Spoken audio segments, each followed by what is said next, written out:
제가 좋아하는 미국의 TV 프로 가운데 프로핏이라는 프로가 있는데요. 아마 오래전에 제가 여러분에게도 한번 나눴던 이야기 같은데요. 이 프로는 음식점이나 식당이나 또는 작은 사업체가 폐업 직전에 위기에 처했다가 다시 그 스몰 비즈니스가 성공적으로 소위 쪽박에서 대박에 이르게 하도록 도와주는 그러한 프로입니다. 이 일을 진행하는 사람은 마커스 리모니스라는 사람으로 레바논 이민자의 2세인데요. 이 사람이 큰 사업을 한 건 아니지만 정말 많은 자기의 어떤 그 노하우를 통해서 돈을 많이 벌게 됩니다. 그리고는 어려운 비즈니스 오너들을 도와서 성공적인 성과를 이루게 하는데, 사업을 살리기 위해서 그냥 조언 주고 어드바이스만 주는 것이 아니라 자기의 돈까지 투자하면서까지 그들을 도와주는 거죠. 작게는 몇만 불로 시작해서 크게는 몇십만 불, 거의 100만 불까지 쓰는 경우도 있지만, 그 정도로 투자할 정도로 어렵고 힘들고 그러나 가능성이 있는 스몰 비즈니스를 도와주는 과정을 보면서 참 마음의 감동을 받게 하는 그러한 프로라고 생각합니다. 한 예로 하루 매상이 100불에서 200불밖에 되지 않는 그러한 비즈니스를 하루 매상 5,000불에서 6,000불 이상까지 끌어올리는, 아무래도 참 감격스러운 방송 프로인 것 같아요. 근데 여기서 중요한 점을 하나 발견합니다. 근데 중요한 것만 발견하는 것이 아니라 동일한 공통점도 찾아볼 수 있어요. 여러분, 이 마커스 르모니스라는 사람이 사람들을 만날 때마다, 이 사람들을 도울 때마다 제일 첫 모임에서 항상 이 이야기를 꺼냅니다. 소위 3Ps라는 걸 얘기합니다. 알파벳의 P예요. 그래서 3P는 뭐냐면, 첫 번째가 people, 사람이다. 두 번째가 process, 과정이다. 세 번째가 수익인 profit이라는 거예요. 이걸 절대로 잊지 말라는 거죠. 돈을 벌기 위해서, 수익을 얻기 위해서는 사람이 중요하고 어떻게 일을 해 나가는 과정이 중요하고, 그것만 맞다면 수익은 분명히 우리에게 돌아온다라는 그런 공식을 가지고 있습니다. 그러면서 그가 늘 이렇게 이야기해요. 내가 부탁하고 또 부탁하는데, 내가 당신에게 이 일을 꼭 하십시오, 이걸 바꾸십시오, 그럴 때마다 나를 믿고 순종해 달라고 부탁을 합니다. 그러면 후회하지 않을 것이라고 그렇게 얘기해요. 여러분, 질문하겠습니다. 여러분이 지금 처해 있는 상황이 다 다르겠지만 지금보다 훨씬 더 나은 내일을 기대하며 더 많은 어떤 수입을 창출하기 위해서 이 사람이 여러분을 만나서 하는 얘기가 똑같이, 내가 당신을 도와줄 테니 나를 믿고 내가 하라는 대로, 지시대로 순종하겠습니까? 라고 묻는다면 여러분 어떻게 하시겠어요? 네 할 사람, 노 땡큐 할 사람, 아마 거의 다가 따른다고 얘기할 것입니다. 자, 여기서 제가 이 프로를 통하여 제가 보는 거는 항상 관점이 있어요. 이유가 있어요. 왜 보는가? 어떻게 하면 여기서 교훈을 얻을 수 있는 게 뭘까? 그런데 여기에 과정에서 발견하는 건, 여기서 쪽박에서 대박이 난 사람들의 공통점과 중요한 점은 순종이었다라는 거예요. 순종. 그가 하는 말에 다 들었어요. 그렇게 한 사람들은 정말 대박이 터지게 되었어요. 반대로 그의 말을 따르지도 않고 여전히 자기식으로 했던 사람들은 아무런 이익을 남기지 못했다라는 겁니다. 그만큼 순종이 중요한 거예요. 우리 뉴욕, 오래전의 이야기입니다. 뉴욕 시내에 어느 한 레스토랑이 있었는데, 이 레스토랑에서는 그 주변에 나이 드신 까다로운 손님들이 많이 찾아왔다고 합니다. 주방장이 고분고분한 성격이 아니라 때로는 손님들이 너무 불평하고 요구하는 게 많아가지고 다투는 일도 있었다고 해요. 그래서 그 식당의 주인은 주방장을 불러놓고 항상 이렇게 얘기했대요. 손님은 왕이다. 따라해봐라. 손님은 왕이다. 여러분이 따라하면 안 되죠. 절대로 싸우지 말아라. 손님들이 요구하는 대로 다 해주라. 이렇게 당부를 했다고 합니다. 하루는 점잖은 노인 한 분이 음식점에 들어와서 식당에 와서 음식을 주문하는데 감자를 튀겨달라고 하는 거예요. 그러니까 감자를 튀겨서 갖다 드렸더니 야, 감자가 너무 크다. 다시 좀 썰어서 튀겨달라고 해가지고 다시 튀겨서 나갈 때 이번에는 또 나가네. 너무 두껍다. 처음에는 너무 크다. 지금은 이게 너무 두껍다. 얇게 좀 썰어서 튀겨라. 여러분, 이 주방장이 가만히 있겠어요? 화가 나서 씩씩거리는데 그때 또 주인이 내 말 기억해달라. 순종해라. 그냥 원하는 대로 만들어주면 안 되겠느냐. 그래서 종잇장처럼 아주 얇게 한 입에 쏙 들어갈 수 있도록 다시 튀겨다 갖다 주었대요. 그랬더니 손님이 감자튀김을 먹고는 너무너무 만족하다라는 겁니다.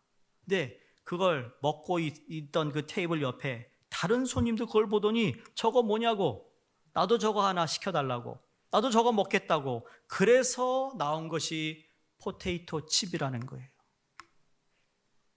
예? 여러분, 포테이토 칩 다 드셔보셨잖아요. 요새 포테이토 칩이 얼마나 종류가 많은지 몰라요.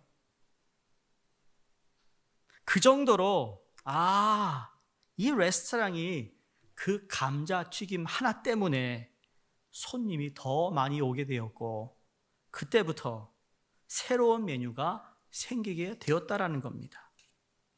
여기서 주방장이 순종하지 않고 자기 식대로 했다라면 여러분, 결국 새로운 메뉴도 창출되지 않았을 것이고 이 레스토랑은 그저 그런 레스토랑에 머물렀을 거라는 겁니다. 성공한 사람들, 유명하게 된 사람들이 목적을 달성하는 그 과정을 보면 때로는 까다로운 일들이 있어요. 때로는 신경질 나는 일도 있어요. 때로는 수긍하지 못할 일도 있습니다. 그러나 그런 과정을 다 거치고 나면 남이 못하는 놀라운 창조적인 일을 해내게 되는데 그 과정에서 가장 중요한 열쇠가 되는 단어 하나가 바로 순종이라는 겁니다. 저희가 동행이라는 전교인 캠페인을 시작하여 지난주에는 예수님의 비움에 관해서 우리가 함께 묵상을 했어요. 주님과 동행하는 삶에서 제일 첫 번째 우리가 묵상하고 생각할 것은 예수님이 어떻게 자기 자신을 비우셨는가를 함께 보았습니다. 이번 주는 저와 여러분이 예수님의 순종과 복종을 묵상한 한 주였다고 생각이 듭니다. 우리가 대부분 순종 그러면 순종이 무엇인지는 다 알고 있고 이해를 하고 있다고 생각하는데 그만큼 순종에 대한 이야기는 참 성경에 많이 나와요. 그냥 순종이라는 단어가 기록되어 있는 성경 구절도 있지만 대부분의 순종의 그 이야기는 하나의 스토리를 통하여 그 안에 교훈이 바로 순종이었고 그 순종을 통하여 하나님이 하신 일들을 우리가 보게 됩니다. 예를 들어 창세기 12장을 보시면 아브라함이 되기 전에 아브람을 그 갈대 우르에서 그 본향 아버지의 땅에서 그를 하나님이 불러내십니다. 그래서 그를 하나님이 참 복을 내려주시는 그 이야기를 보면 첫 번째가 순종이었어요. 어디로 가야 하는지도 모르고 그냥 그 하나님의 음성에 순종했던, 또 아브라함의 순종이 자기 하나밖에 없는 백세 얻은 아들을 하나님이 번제로 드리려 했을 때 그 아들을 순종하여 드리려 했던 이야기는 참 감동적인 이야기가 아닐 수가 없습니다. 여전히 우리에게 큰 도전이 되는 말씀이죠. 근데 거기서 그치지 않습니다. 출애굽기를 보시고 그리고 모든 이스라엘 구약에 나와 있는 그 이스라엘 백성들의 역사를 보면 볼수록 계속 하나님은 똑같은 것을 이스라엘 백성들에게 요구하는 건 딱 한 가지였어요. 내가 너희들을 출애굽하여 더 이상 노예로 사는 것이 아니라 약속한 가나안 땅에 들어 살아가는데 그 살아갈 동안에도 나의 율법과 내가 너에게 주어진 말씀을 순종하라는 말씀이에요. 신명기 21장, 신명기 28장이 다 그러한 내용을 담고 있습니다. 그래서 그 순종을 통하여 축복을 경험할 뿐만 아니라 불순종을 통하여 그거에 대한 또 저주와 심판이 있다라는 것을 명확하게 말씀하고 있습니다. 근데 성경에 보면 우리가 늘 평상시 알고 있는 순종에 관해서만 얘기한 것이 아니라 또 하나의 단어가 나오는 게 바로 복종이라는 겁니다. 오늘의 설교 제목이 순종과 복종이에요. 오늘 읽은 본문 말씀에도 이 두 가지를 다 기록하고 있는 말씀이 됩니다. 여러분, 복종이라는 단어는 그냥 순종을 강조하기 위해서 반복적으로 사용하고 있는 것이 아니라고 말씀드립니다. 우리는 이 복종이 순종과 같은 의미로 생각할 수 있겠지만 어떻게 보면 또 복종은 순종보다 너무 강해서 우리로 하여금 부담감을 갖게 하는 단어라는 생각을 갖기도 합니다. 저도 그랬으니까. 순종은 이해가 되는데 순종이 영어로 obey라면 복종은 submit이에요. 그러니까 내가 누구한테 이렇게 고개 숙이고 들어가는 그 자체에 대해서 뉘앙스가 긍정적이진 않기 때문에 복종에 대해서 우리가 별로 얘기를 하지 않는데, 그러나 성경은 이 두 가지를 다 우리에게 말씀하고 있다라는 겁니다. 제가 쉽게 여러분에게 순종과 복종의 차이를 이렇게 말씀드리고 싶습니다. 순종은 권위에 반응하는 행동이라면 복종은 권위에 대한 태도라 말할 수 있습니다.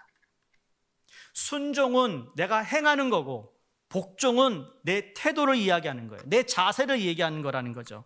하나님은 겉으로 보이는 행동과 마음에 숨은 태도를 함께 보시는 분이기 때문에 이 둘의 차이점을 우리가 깨달으면 우리의 믿음 생활에도 큰 도움이 되리라 믿습니다. 여러분, 우리가 잘 아는 히브리서 11장은 믿음의 장이라고 합니다. 여기 믿음의 장을 다시 여러분이 나중에 읽어보시면 여기 하나같이 믿음으로 하나님의 권위에 행동하는 순종, 그리고 즐거이 복종하는 모습을 우리가 살펴봅니다. 제가 몇 가지 예를 듭니다. 믿음으로 노아는 순종으로 방주를 예비했어요. 그냥 방주를 만들어야겠다 생각이 그친 것이 아니라 직접 그것을 만들기 시작했다라는 거죠. 믿음으로 아브라함은 순종하여 갈 바를 알지 못하고 어떻게 했습니까? 나갔어요. 행동인 것이죠. 또한 모세는 믿음으로 하나님의 백성과 함께 고난받기를 어떻게 했습니까? 좋아했다라고 했습니다. 수많은 믿음의 조상들이 즐거이 하나님의 권위에 복종하였기에 히브리서 11장 38절 마지막 절에 뭐라고 기록되어 있는가? 이런 사람은 세상이 감당치 못하도다라고 기록되어 있습니다. 이것이 바로 태도와 행동이 같이 나타났다는 점의 중요성입니다. 그러나 모든 순종에는 반드시 행위가 따르나 반드시 즐겨 행하지는 않는다라는 거예요. 권위에는 순종하지만 즐겨 순종하지 않는다라는 거죠. 겉으로는 순종하는데 내 마음의 자세와 태도는 순종하고 있지 않다라는 것을 우리 또한 우리 자신을 통해 발견하지 않습니까? 이사야서 1장 19절 20절에 이렇게 말씀합니다. 너희가 즐겨 순종하면 땅의 아름다운 소산을 먹을 것이요 너희가 거절하여 배반하면 칼에 삼키리라 그랬습니다. 여기 중요한 단어가 하나 나오는데 너희가 순종하면 땅의 아름다운 소산을 먹을 것이라고 하지 않았어요. 그 앞에 뭐라 그랬죠? 너희가 즐겨 순종하면, 이게 바로 우리의 자세예요. 불평불만하며 순종하는 것이 아니라 그 마음을 헤아리고 그 태도와 내 자세가 정말 주님이 원하시는 거고 그것이 맞든 틀리지 않든 간에 여러분 그 자세, 내 태도, 우리는 하나님의 말씀의 권위 앞에 또 교회의 권위 앞에 또는 목회자의 권위에 순종하긴 하지만 반드시 즐겨하는 태도가 아닐 경우가 있지 않았습니까? 그 이유가 뭐예요? 여전히 내 생각, 내 뜻이 너무나 큰 거예요.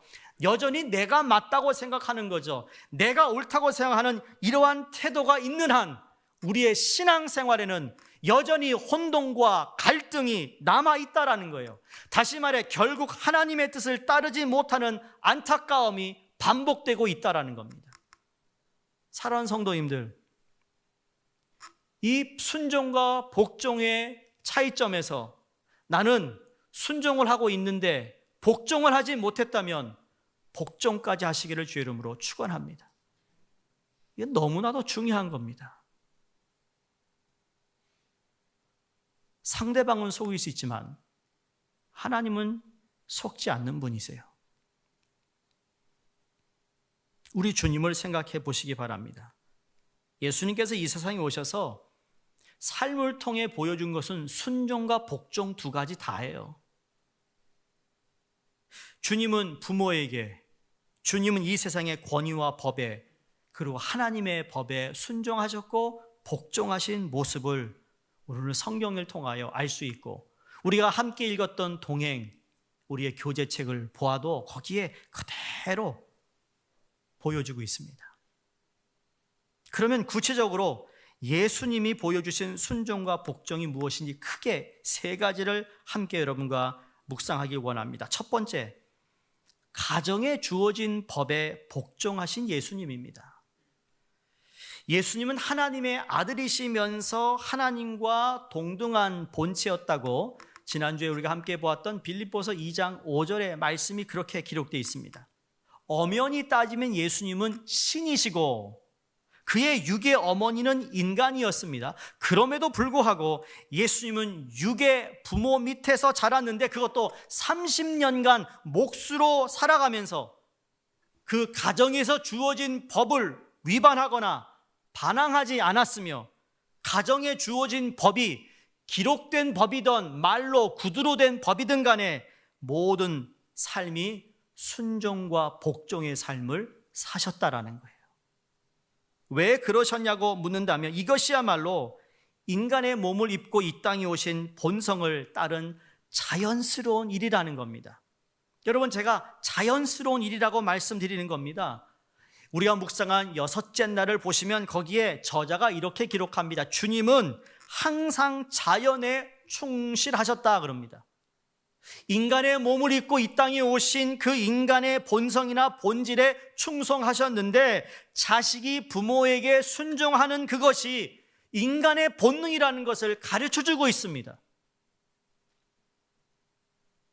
부모가 어떤 모습이든 우린 끝까지 예수님이 보여주신 그 순종과 복종을 해야 될 줄로 믿습니다.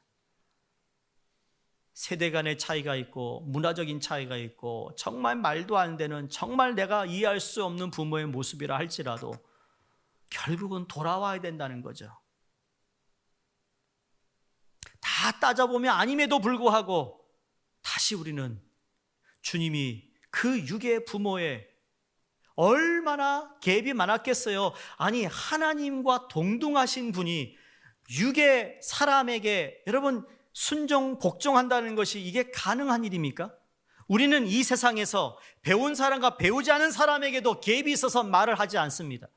사회적인 지위가 높고 낮은 것 때문에 그게 갭이 있어서 말도 하지 않고 말도 걸지 않고 상대도 하지 않는데, 그렇게 높고 높으신 하나님이 낮고 낮은 인간의 모습으로 오셔서 뭐가 부족해서, 뭐가 모자라서 가정의 법, 인간의 법, 가정에 주어진 법에 주님이 순종하셨을까? 사랑하는 성도님들, 우리는 먼저 좋은 사람이 되어야 돼요. 상식이 통하는 사람이 되어야 된다는 거예요. 이 땅에 살아가면서 이 땅에서 얘기하는 도덕적 윤리적인 것에 대해서도 우리는 좀 생각하고 살아야 된다는 거예요. 신앙에 좀 있다고 초월하고 다니면 안 된다는 이야기예요. 믿으십니까? 우리가 잘 아는 10계명의 5번째 계명이 무엇이죠? 내 부모를 공경하라입니다. 히브리어 원어의 이 공경이라는 단어가 카바트라는 단어인데, 이 단어의 뜻은 무게를 이야기합니다. 무겁다라는 것을 뜻합니다. 그러니까 이 말은 뭐냐면 공경하라는 이야기는 무게를 인정하라라는 뜻입니다. 다시 말해서 우리보다 앞서 인생의 길을 걸어가신 부모님께서 우리가 도저히 흉내내거나 상상할 수 없는 이 삶의 무게, 경륜의 무게, 인식의 무게가 있다라는 거죠. 바로 그 문제를 인정하는 것이, 그것을 인정하는 것이 부모님을 공경하는 것이라는 거예요. 그 무게를 인정하면 귀히 여기지 않을 도리가 없기 때문이고, 예수님은 그 법을 잘 아셨고 그 법을 행하셨고 그 행함의 태도 역시 즐겨 공경하셨다라는 사실입니다. 여러분 기억하세요. 예수님이 12살 되던 해에 누가복음 2장에 보시면 이스라엘 사람들은, 유대인들은 6월절 절기가 되면 예루살렘에 가서 자기의 그 책임을 다해야 됩니다. 꼭 1년에 한 번씩 가서 하나님께 제사를 드리고, 그리고 번제를 드리고 화목제를 드리고, 이러한 절기입니다. 기억하시죠? 그렇게 올라갔는데 돌아올 때 보니까 소년의 나이였던 예수님이, 마리아가 요셉이 찾으니까 없어요. 신기한 건 하루 뒤에 알았대요. 도대체 이게 부모가 이게 뭐야, 그렇죠? 아니 어떻게 하루 뒤에 아냐고요. 이튿날 아냐고요. 제대로 못한 거죠. 그런 부모 밑에서 예수님이 자란 거예요. 그걸 제가 그냥 어쨌든 그 어디 있었냐 물었더니 그 랍비들과 성경을 논의하고 있어서 랍비들이 감탄합니다. 어떻게 네가 이런 지식을 가지고 있었냐 감탄을 하니까, 그리고 이제 묻습니다. 도대체 너 어디 있었던 거야? 그때 예수님의 대답이 너무 간단합니다. 아니 내가 아버지 집에 있는 것이 맞지 않습니까? 그렇죠? 여러분, 우리가 하나님을 우리의 아버지로 믿는다면 아버지 집을 가는 것을 꺼려해서 되겠어요? 크게 좀 해보세요. 여러분, 아버지 집을 가는 것을 꺼리면 되겠냐고요. 아버지 집을 못 나가서, 지금 팬데믹 때문에 아버지 집을 못 나가는 것에 대한 안타까움이 우리에게 있어야 되지 않겠어요? 그런 마음도 하나도 없이 무슨 아버지를 찾느냐고요. 그 못 나가 어떻게 하면 나갈 수 있을까라는 마음이 우리에게는 있어야 되는 거예요. 그렇게 아버지 집에 있다고 이야기하고는, 그리고 마지막 누가복음 2장 51절에 보면 예수께서 함께 내려가사 나사렛에 이르러 순종하여 받드시더라. 부모를 순종하여 받드시더라. 아니 아버지 어머니, 내가 아버지 집에 있는 거 모르세요? 그 당연한 일이에요. 나 아시잖아요. 그 말을 하셨는데, 그러나 집으로 돌아가서는 아들이 해야 할, 부모를 공경해야 할 책임을 다했다라는 이야기예요. 뿐만인가요? 예수님이 십자가 달려 돌아가실 때 그 옆에 사랑하는 어머니와 제자가 마지막 그 십자가에 달려있는 그 아들을, 그 선생을 바라보면 있는 가운데 예수님이 그 제자에게 말합니다. 제자여, 보라 내 어머니라 하신데, 그때부터 제자가 자기 집에 모시니라 라고 기록되어 있습니다. 무슨 말일까요? 그냥 눈치 줘가지고 알겠지 이랬을까요? 예수님 십자가에서? 아니요. 제자들과 3년 동안 공생애를 다니시면서 그들에게 이해했던 것 가운데, 혹시 내가 사라지거든, 내가 어떤 일을 당하거든 내 어머니를 잘 부탁한다는 부탁을 안 했겠어요? 여러분, 우리나라의 독립운동을 했던 독립군들의 그 가정의 가장들이 독립운동하면서 자기의 가정의 자녀에게 위험이 있기 때문에 정말 어떻게 될지 모르는 삶을 살았던, 여러분 그분들의 전기를 읽어보면 그 마음속에 뭐가 있었습니까? 혹시 내게 무슨 일이 생기면 내 아내와 내 자녀들을 자네에게 부탁하네 라는 말을 왜 안 했겠습니까? 그러니까 오늘 여기 말씀하신 제자가 자기 집에 그 어머니를 모셨다는 이야기는 이미 예수님 마음속에 어머니를 향한 효도의 마음, 공경하는 마음이 있었다라는 겁니다. 사도 바울이 그 예수님을 만난 후에도 똑같이 에베소 6장 1절에 자녀들아 주 안에서 너희 부모에게 순종하라, 이것이 옳으니라라고 말씀했고, 골로새서 3장 20절에도 자녀들아 모든 일에 부모에게 순종하라, 이는 주 안에서 기쁘게 하는 것이라고 말씀합니다. 예수님이 부모님에게 최선을 다하신 모습이 여러분 자녀인 우리 모두가 다 본받아야 할 모습이라고 믿습니다. 특히 내가 믿음이 다른 사람보다 좋다, 신앙심이 좋다고 한다고 하는 분일수록 부모에게 공경하는 건 당연한 것입니다. 예수님께서도 부모에게 복종하신 것처럼 부모를 사랑하는 자녀는 부모의 권위를 지극히 공경할 뿐만 아니라 부모의 명령이 그보다 우위에 있는 그 법에 어긋나게 않고 기독교 원리에서 벗어나지 않는 한 성실껏 여러분 복종해야 될 줄로 믿습니다. 두 번째, 예수님의 복종은 인간사회법에 복종하셨어요. 예수님의 순종과 복종은요, 하나님의 법에 대해서든 인간의 법에 대해서든 예수님이 행하신 다른 일처럼 모두 옳고 정당했다고 봅니다. 예수님의 합법적인 권위를 거역한 적이 없으셨습니다. 그 당시 예수님이 살고 있었던 그 삶의 어떤 사회적인 구조나 어쩌면 국가적인 어떤 모든 그 주어진 상황과 법을 거역하지 않았다는 이야기예요. 주님이 세상에서 살면서 거부하신 것은 딱 한 가지, 오직 사단과 죄뿐이었습니다. 이것은 거절하셨어요. 노골적으로 국가를 적대시하는 내용을 가르치신 적도 없고 그렇게 행동하신 적도 없다라는 말입니다. 마태복음 22장에 보면 바리새인들이 헤롯 당원들을 예수님에게 보내어 올무에 걸리게 하려는 질문을 했다고 합니다. 그 질문이 뭐냐면, 랍비여, 당신의 생각에 우리가 가이사에게 세금을 바치는 것이 옳습니까? 아니면 옳지 않습니까? 라고 물었습니다. 굉장히 곤란한 질문을 하고 있는 거죠. 왜냐하면 만약에 예수님께서 노골적으로 세금을 바쳐야 된다라고 말하면 이스라엘의 명예를 더럽히는 것이 됩니다. 외세에 굴복하는 것이 되는 것이죠. 그건 다시 말해 반민족주의적인 행위이며 따라서 하나님을 거역하는 말이라는 거죠. 여러분, 당시에 예수님을 따랐던 추종자들, 그 민중들은 예수님을 진짜 선자로 생각했고 존경하며 따랐는데, 만약에 반민족주의적인 이러한 발언이 여러분 예수님을 따르는 사람들로 하여금 아마 예수님을 더 멀어지게 할 수 있는 그러한 질문이에요. 반대로 세금을 내지 말라라고 했다면 그 당시 로마가 이스라엘을 치리하고 다스리고 있었기 때문에 로마 당국과의 충돌을 의미하는 것이라는 겁니다.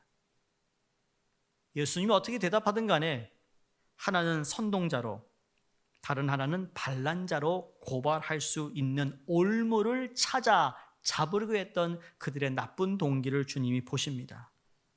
그때 예수님이 마태복음 22장 21절에 이렇게 말씀하죠. 이르시되 가이사의 것은 가이사에게, 하나님의 것은 하나님께 바치라. 자, 이 대답을 하시기 바로 이전에 이렇게 얘기하세요.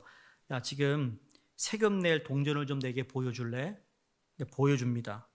자, 여기 형상이 누구고 여기 글자가 무슨 글자지? 그랬더니 이건 가이사 황제의 형상이고 또 그 사람들의 글자입니다. 그렇지? 그러면 가이사의 것은 가이사에게, 하나님 것은 하나님께 바치는 게 맞겠지? 그렇게 답을 하신 거예요. 그 뜻은 그 사람에게 낼 거는 내고 하나님께 낼 것은 내라는 이야기죠. 쉽게 말해 지금 우리가 속국이지만 지켜야 할 법을 지키라는 말이에요. 그걸 또 예수님이 하나님의 것은 하나님께 바치라는 이야기는, 여러분 유대인들은 매해 성전세를 내게 되어 있어요. 여러분 성전이 아무런 들어오는 수입이 없이 성전을 어떻게 관리하고 어떻게 성전을 사용할 수 있겠어요? 그러니까 모든 이스라엘 남자들은 성전세를 내게 되어 있는 게 법인 거예요. 마태복음 17장에도 예수님이 매년 반세겔씩 바치는 성전세를 내셨다라고 기록되어 있어요. 아니 하나님의 아들, 하나님이 동등한 분이 무슨 성전세를 낼까요? 내가 이런 위치에서 무슨 회비를 냅니까? 아니 회비 난 못 냅니다.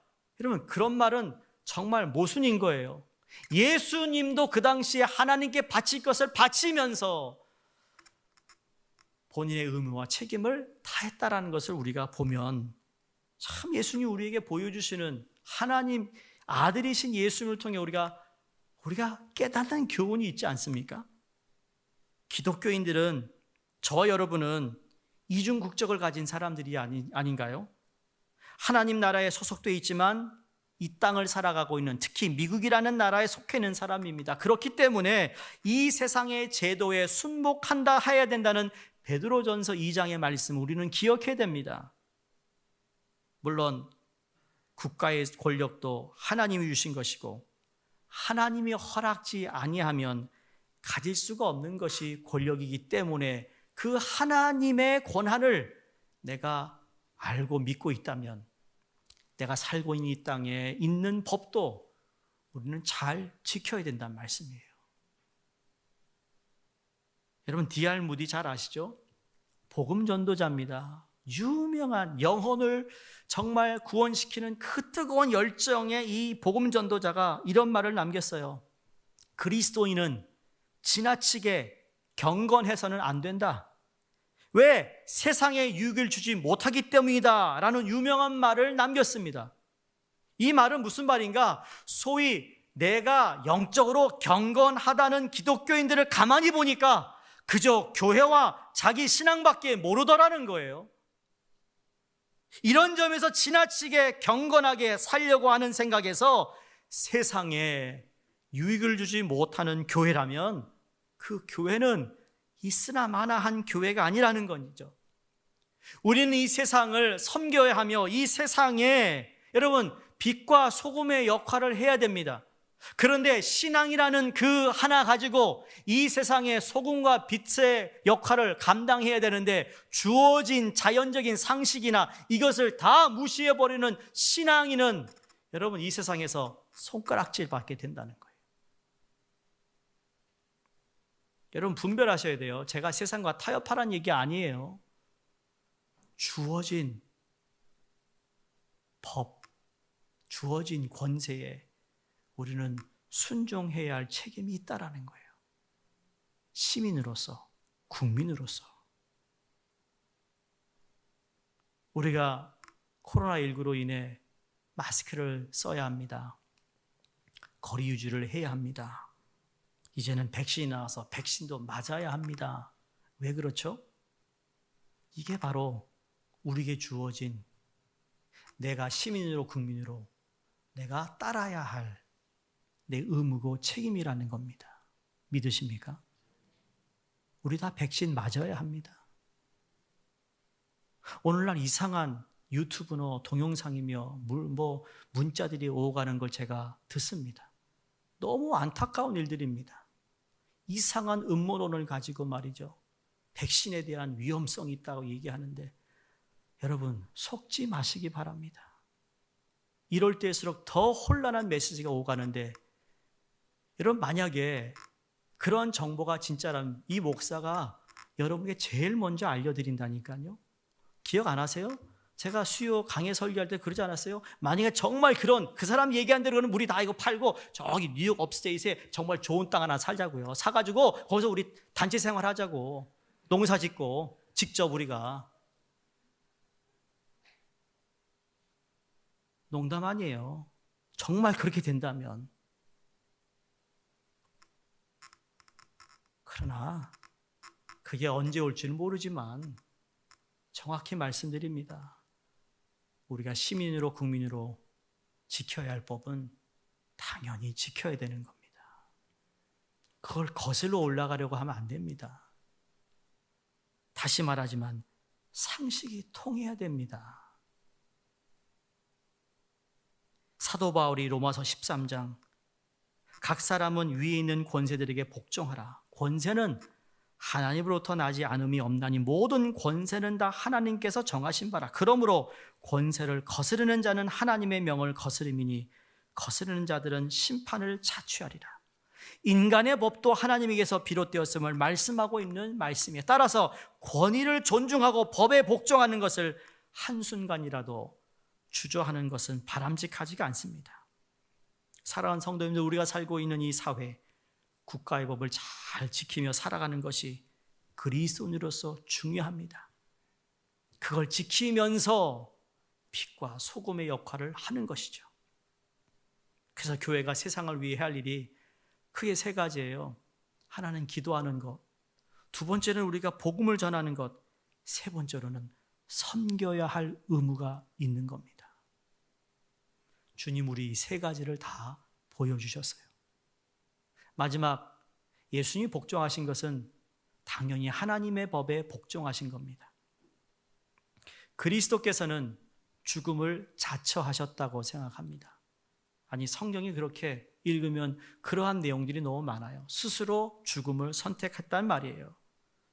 예수님이 그냥 곱게 죽은 것이 아니라 가장 저주스러운 죽음을 맞이했습니다.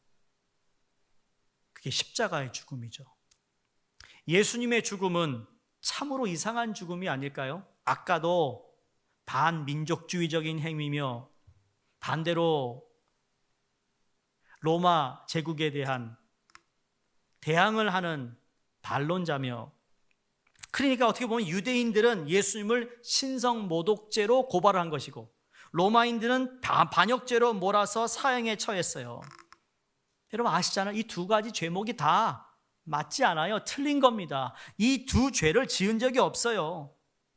그럼에도 예수님은 죽음을 당하셨어요. 표현이 과격할 수도 있겠습니다만 성경을 읽어보면 주님은 죽을 길만 걸어가셨다라고 말할 수 있습니다. 조금만 피하셨다라면 얼마든지 죽지 않을 수도 있었습니다.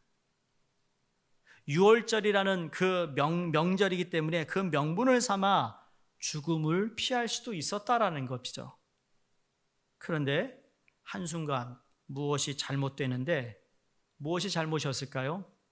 네가 맞지? 예수님이 침묵하십니다. 아무 말 안 하십니다. 도살장에 끌려가는 어린 양이 아무 말 못하고 있는 것처럼 성경은 그렇게 우리에게 말씀해 줍니다. 체포되고 그 후에 마치 정해진 수순을 밟는 것처럼 죽음의 길로 모든 것이 일사천리로 진행되고 말았어요. 여러분, 그 이유가 뭐라고 생각하세요? 예수님이 반항할 수가 없어서? 예수님이 힘이 없어서요? 아니요. 죽기로 결심하셨기 때문이에요. 왜 죽기로 결심하셨습니까? 표면으로 보일 때는 순종의 행위가 뭐죠? 내가 이렇게 죽어야 모든 인류의 죄를 다 용서하고 하나님과 다시 화목하는 관계가 이루어진다는 것을 알아서 순종하셨지만 예수님의 복종은 뭐였어요? 그것이 하나님의 뜻임을 같이 했기 때문이에요. 이해하십니까? 내가 그렇게 가는 것만이 순종이 아니라 이제는 가는 동안 하나님의 마음과 동행하며 가야 되는 것이 복종이라는 말씀이에요. 그래서 빌립보서 2장에 예수님은 죽기까지 복종하셨다고 그랬어요. 이 복종은 대속의 복종이었던 것입니다. 예수님은 율법 아래 태어나기로 동의하실 것뿐만 아니라 십자가에 달려 죽는 것까지도 하나님과 동의하셔서 하나님이 이야기하신 것을 순종하며 복종하신 예수님을 우리가 믿는 것입니다. 진리의 언약이신 그 예수님, 우리가 어긴 율법의 요구를 다 만족시키셨어요. 우리가 받아야 할 저주를 대신 다 감당하셨어요. 우리가 지은 죄의 빚을 다 갚아주셨고 우리를 영원한 형벌에서 구원해 주셨습니다. 예수님의 복종은 신성한 복종이고, 그렇기에 그분의 복종에서 비롯한 의는 하나님의 의라라고 불리게 되었던 것입니다. 기억하시기 바랍니다. 하나님은 겉으로 보이는 행동과 마음의 숨은 태도를 함께 보시는 분이라는 것. 다윗 왕이 아들 솔로몬에게 자기의 왕좌를 그 아들에게 내어주면서 역대상 28장 9절에 이렇게 말합니다. 그 누구보다도 하나님의 마음에 합했던 다윗이 아들에게 해줄 수 있는 말이 이거였어요. 내 아들 솔로몬아, 너는 내 아비의 하나님을 알고 온전한 마음과 기쁜 뜻으로 섬길지어다. 여호와께서는 뭇 마음을 감찰하사 모든 사상, 다시 말해 의중을 아신다 그랬습니다. 뭇 마음을 감찰하신다. 사도 바울이 예수 그리스도의 평강이 너의 마음과 생각을 보호하시고 지켜주시고 다스려 주기를 간절히 원한다라는 마음과 얼마나 같은지 몰라요. 마음을 감찰하시는 그분의 마음에 네가 같이 가야 한다는 것을 이야기합니다. 오늘 저희의 순종과 복종의 삶이 그럼 어떠한지 한번 돌아보시기를 바랍니다. 나의 자녀는 나를 향하여 어떤 순종과 복종을 하고 있는지 한번 내 자신에게 한번 물어보시기 바랍니다. 그렇지 안 되는 이유가 무엇일까라고 우리가 묵상도 하지만 나 스스로 내 부모에게 아직 살아계시다면 순종과 복종을 하지 못하는 나의 모습은 어떠한 모습인가를 통해 여러분 하나님께 정직하게 내 모습을 내어드릴 수 있기를 바라면서 뿐만 아니라 내가 이 세상을 살면서 내게 주어진 모든 이 사회의 법을 얼마나 잘 지키고 있는지 한번 또 돌아보시며 이 모든 것들이 이제는 모든 것을 허락하시고 세워주신 하나님의 말씀과 그 율법에 나는 얼마나 순종과 복종을 하고 있는지 돌아봐야 하지 않겠느냐라는 겁니다. 여러분 마태복음 21장에 혼인잔치의 비유가 나와요. 거기도 순종과 복종의 차이점을 잘 설명해 주고 있는 비유라고 생각합니다. 아버지가 맏아들에게 아들아 오늘 포도원에 가서 일을 좀 해줘야겠다 그랬더니 아들이 네 알겠습니다 대답했어요. 이 아들은 아버지를 존경하는 마음으로 그렇게 말했지만 예수님이 뭐라고 말하냐면 그 아들은 가지 아니했다 그랬어요. 그래서 그 아버지가 둘째 아들한테 똑같이 말합니다. 부탁이 있다. 오늘 포도원에 가서 일해 주겠니? 둘째 아들이 싫어요 라고 답했습니다. 그렇게 말한 것을 뉘우치고 하던 일을 그만두고 포도원에 가서 일했다 그랬습니다. 예수님이 물었습니다. 이 두 아들 중에 누가 아비의 뜻대로 하였느냐 라고 여러분에게도 묻는다면 누가 아비의 뜻대로 행했습니까?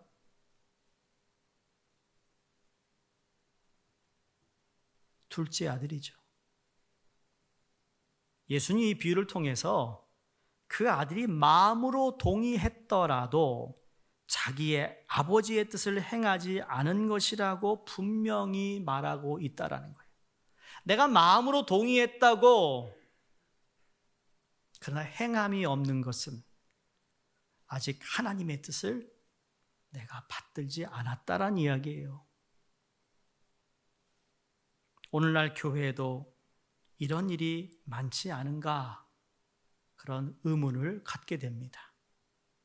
우리는 선한 취지로 고개를 끄덕이고 웃으며 자기 위에 있는 권위에게 예 하겠습니다 라고 인사는 하지만 그게 첫째 아들처럼 말하지만 그리고는 하지 않는 경우가 많지 않은가요? 앞에서는 동의하고 그런 것 같은데 돌아서는 하지 않는다면 여러분은 여전히 첫째 아들의 모습에 거기에 남아있는 삶이라는 것이죠. 바라기는 싫다고 했지만 뉘우치고 그 아버지의 말씀에 동의하고 행했던 여러분 둘째 아들이 되시기 바랍니다. 여러분 못할 수 있어요. 싫다고 할 수 있어요. 그러나 뉘우친다는 건 내가 회개하고 돌아서는 거예요. 그게 아니었구나. 내가 잘못했구나. 그리고 돌아서서 행함을 통해 이 순종과 복종의 축복을 누릴 수 있게 됨을 믿습니다. 서두에 말씀드렸던 그 정말 폐업을 할 수밖에 없는 상황에서 그 어느 한 인물을 통해 모든 걸 다 따르고 순종해서 대박을 얻은 것처럼, 여러분, 우리 신앙생활이라는 것도 우리 하나님께서 허락하신 내게 주어진 모든 영역에 하나님이 다 순종하고 복종만 한다면 하나님께서 우리에게 놀라운 복을 허락해 주신다는 것을 믿으시기 바랍니다. 이제 시작한 동행이 그냥 페이지 넘기는 것으로 그치는 것이 아니라 그 페이지 안에 담겨져 있는 예수님의 마음, 그분의 순종, 그분의 복종을 통하여 권위의 영역이든 정부든 가정이든 교회든 사회든 하나님은 복종과 공경의 태도를 지니라고 말씀하고 있음을 기억하면서 하나님의 권위를 위임하신 이들에게 행동으로 순종할 뿐만 아니라 마음의 태도에서도 복종하여야 함을 알기에 온전과 또 순종과 또한 복종을 통해 하나님 약속하신 땅의 아름다운 소산을 믿음으로 여러분 기대하시며 주님과 영원토록 동행하시기를 주의 이름으로 축원드립니다.